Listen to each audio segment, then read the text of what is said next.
ariko nkubaze soso ibyo bintu wigira uzabigira kugeza ryari barabuzonuma nkagutuma kane umva nkubwire we jya kuzankumena pereza ubu ibyo nagutumye ibi nibyo nagutumye gitunguru cyonyine hagati ubu ngubu nk'aya mafaranga uyataye wambwira ngo hano watwaye mwana uri umwana utwara mwana turi igicucu kanze mbyihahira reka nkubwire ikintu kimwe nasiyo maombi ni order ndabigutegetse iki nicyo gihe ngo unyereke umwana wanjye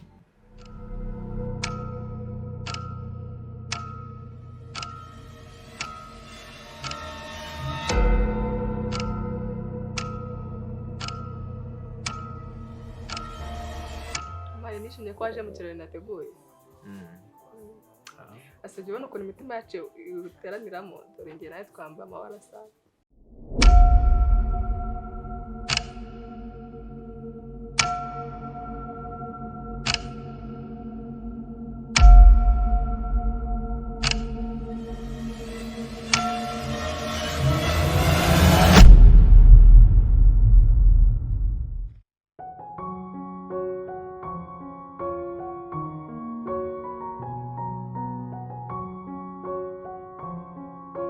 yanze akarengane kabakorerwa ihohoterwa ry'iyo mu miryango mu bo babana mu nshuti ndetse no mu kazi baharanire kubaho bigire bikunde berekane ko bashoboye abantu bafite igihugu akamaro waribaza ati ese nakundwa nibyo agaciro kanjye ishema ryanjye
Muretse nibanziriza usugo nasigara n'umushinyo uri hano ra. Umva dama musigare mu birori mu Buretse. Ariko se yana sigara no gutumira amazi ma.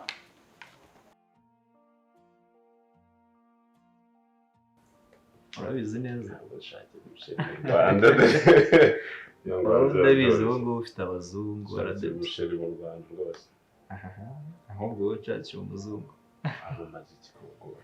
Abagorana se ariko bari abantu nabonye nabirenze nabonye nabirenze oya nyine iyo baye mu Rwanda bityo n'ubwo twe umugore wo mu Rwanda yitwara nawe iyo mugiye kubana usanga imico biri difera cyane umezo muri kwana n'umugabo muri nuko nyine wowe se byagenze biti zari twaraga tuvugana buri munsi wumva meze nawe byatari ariko uyu umaze kumenyera umwaka umwe imyaka ibiri ntari ariko kirimo mu Rwanda ngo igiye kunshanga ndabizi aya ntabwo se ko nta kunshanga ariko yenda ubwo nje tugeze mu gihe cy'ubukonje ntabwo biri bunshanga bazabari cyane none cyane ibiraho nuko yamfite kariyo makuru nyashaka mani bro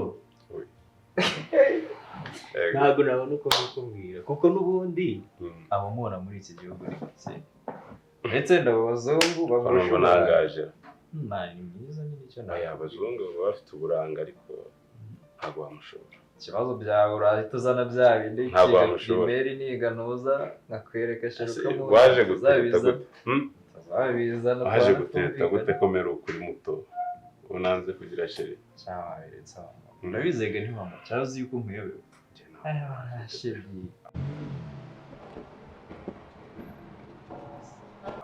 ahubwo se nkumva imodoka yenda burasibira byashoboka ako ugomba kwajyana n'ibigize karume byatari ubona ko ibyo yakoze byambabaje nawe ariko byamutungwiriga nawe ngomba kwigira karume kubona ko bitanshimishije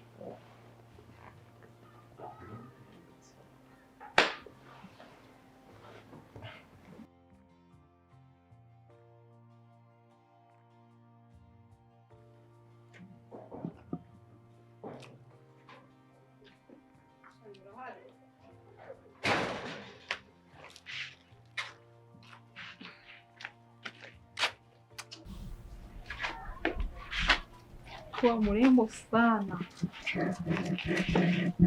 Umeze neza. Wabaye mwiza. Warabyibushye.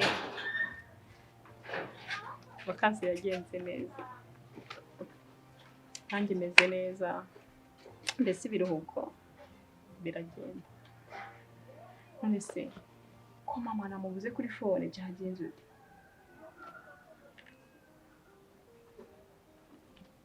Ufite phone?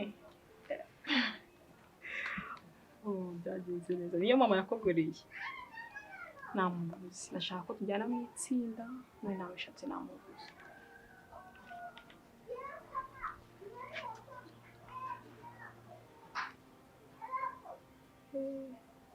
Yagiye kare. Okay.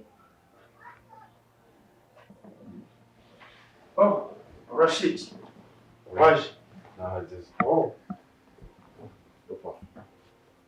Ça va mon fils? Meze neza? Omar? Ça va? Ça va. Oh. Karibu papa. Merci, merci. Rashid, oui how's the flight? it's good Okay, fine. I'm sorry. Ntabwo nashoboye kuza ku kibuga kubufata rwose. nakurakariye Ewe yakundakarira ni uburenganzira bwawe ariko kandi nanjye ufite kunyuma. ese papa byibuze ntabwo ngaho utambona nta n'ubwo wankumbura ko Imyaka hafi 5 nari mukumbuye pe. Sibyo? uburyo utakigomamo n'amasaha make ariko akantu gato cyane kuza just gufata ku kibazo cy'ibyo yakuba. urakita gato ariko unakeneye rega hari abantu baba bari bubibone ugiye kwirengagiza papa umukozi arashaka byakeye hano nawe mubwire Ibyo reka tujyanze dutya. Nagusabye imbabazi mu wanjye. Sibyo? manda arabikurikiza Kandi ufite kumbabarira nutambabarira urabigenza kwese. rero tugomba kubikurikiza aratujyana mu marangi ntaribo Ibyo fakiti ukuntu byagenze yego njyewe na Omar tugiye kuzana na tantine wawe. Ikindi nawe she's sorry for that kuko ntabwo yashoboye kuza nawe yagize impamvu zimutunguye. Iyo mpamvu rero mutahise umuntu. Kuko rero tutaje ntabwo ko tutagukunda cyangwa twakwerenganyije nyuma. ariko ari ibintu bamwirengagiza urumva iyo uje gutya mu Rwanda ufite bashuti bawe wasize bamwe bamaze kumenyana bakubaza ati se ku kibuga byagenze gute bakeneye nyine kubona uko wahageze uko bakwakiriye ibaze kubona ugeze ahantu ukakirwa n'umuntu Steve cyo kumutsimbaza ariko papa zoro wenda reka twere no guhera muri ibyo wenda wowe se inama byagenze bite? No, it's okay. Après ntabwo ikintu ntabwo nakirengaho. Arashobora cyangwa se imbabazi. Ibindi nakoraga ni inyungu zacu mu rusange. So naguma kwitabira twigiye mu bintu byiza nk'uko warumbajije. Ndetse igitekerezo natanze bagishimye. Nahise mba umupatina wabo. Okay. Kumva it's a good thing. Rero ngiye kugenda. Shogoza ndabiza nsanze aha. Yanyirahira. Kandi nawe ndabizi ntago byakorohera. Ntago yakita ko ndi mwarimu wawe. ntekereza ko kampani nshyashya ngiye gukora you be the manager ubyumva kugira ngo amasomo wahawe birahagije ku buryo nagushingira kampani ukanayobora sibyo kaza yunganira indi ku buryo mbafite muri abana mfite mwebwe mfite ngomba kubashingira business ku buryo nigenza aho naritayarinze cyangwa ntanakiriho muzamu mufite muti dore icyo dadi yadukoreye so ariko se ubundi ko kutakire kankoresha waje aho gusanga ari kumbwira inkuru za busheri siko nawe nagenda ariko nazo okay nanjye actually aha ngaho nta bintu bya danger bihari hari ahantu ngomba kuza kubajyana mu kanya ni ari naho turi umwakire officially ariko ugira akantu umuhe najye mpa uwo muntu uvuye hanze dukeneye icyo kumwe hanze ariko murebere ko harimo kagakora hano kuzajya bakira umukazana ibyo ni ibindi okay avuze iby'umukazana kuko avuze iby'umukazana wowe bite izere ko imyaka 5 maze hariya ufite umuzungukazi papa urumva umuzungukazi ntabwo biba byoroshye yari ahantu tubona uwo muhuza n'uwo muhuje aba ari ukwezi kumwe abiri ntabwo umuzungukazi we twashobokana sinzi wenda ariko nawe ko akunda gukorera ingendo ngira ngo urabazi kugira ngo wituhuza nawe biba bigoye bon ntabwo byoroshye ufite ugomba kugerageza nawe urumva habayemo nuko wagiye umbwira ko ari ukwiga nkazagaruka gukorera mu Rwanda then bituma nyine kugira ubone umuntu proposa ukamukurayo ukamuzana mu Rwanda ntabwo biba byoroshye inshuti zo ziraciye ngo agasirata mbona papa we iyo bigeze mu bibazo by'abakaza oya nta kibazo rwose asonga buranyibage naba niriwe ahangaha nkirirwa gutya akareka okay muryoherwa rujyubwo ku cyo kunywa ni muryoherwa ubundi mu gifaransa bavuga ngo avoir très soif très bien bireka ngende sibyo mama nyine nazamubwire ko nari impari hari igihe telefone ye itarongera gucamo uze kumubwira ko nari naje kumureba sibyo bye numerekeza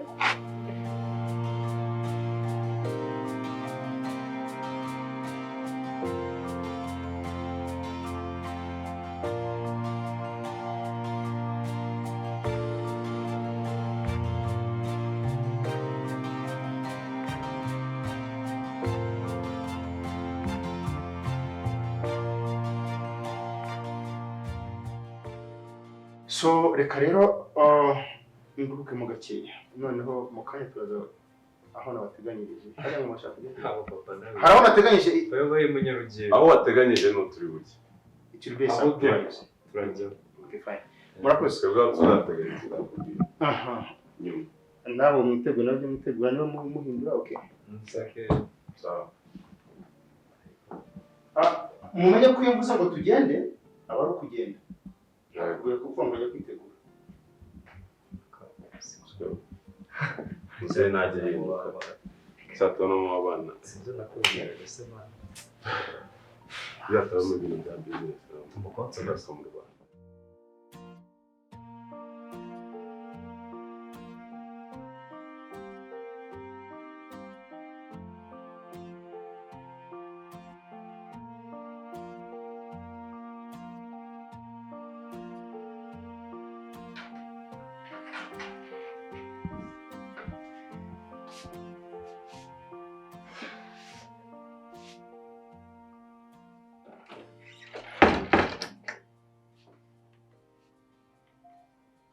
Navuganye n'umuntu mbona vuba bwije atarataha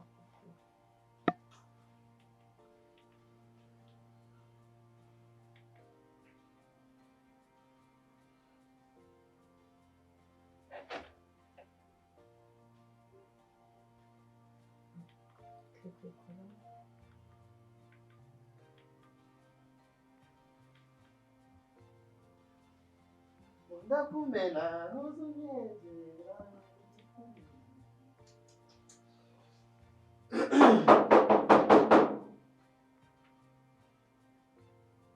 Bel Cyangwa se igice cyandendire ndagasisha mbere ndeba no muravuze ikibanza zakugurira inka zakugurira n'umukazana zamugutanga barangiye niko nkora Romari Mere uraho inzugi saa sita z'ijoro uba uvuye hehe ko nari nagiye mu gapati mere ubona umwana hari umuji wanjye bakosha koko mwana wanjye nta nubwo unatekereza yuko mba mu nzu yanjye nyine nanjye niyo mpamvu naje yaba ntabitekereza nari kurarayo ntugire ngo na bya bindi narabyibagiwe ejo bundi ujya gukora examen ko byagenze tangiye baso byawe wa mwana we gira wisubireho uburara bwawe ndaburambiwe reba ahantu ukuntu tuba hameze ugenda amajoro wa mwana we nzagukorera iki ndagatekerezaho ndyamye ariko kamaze ndyame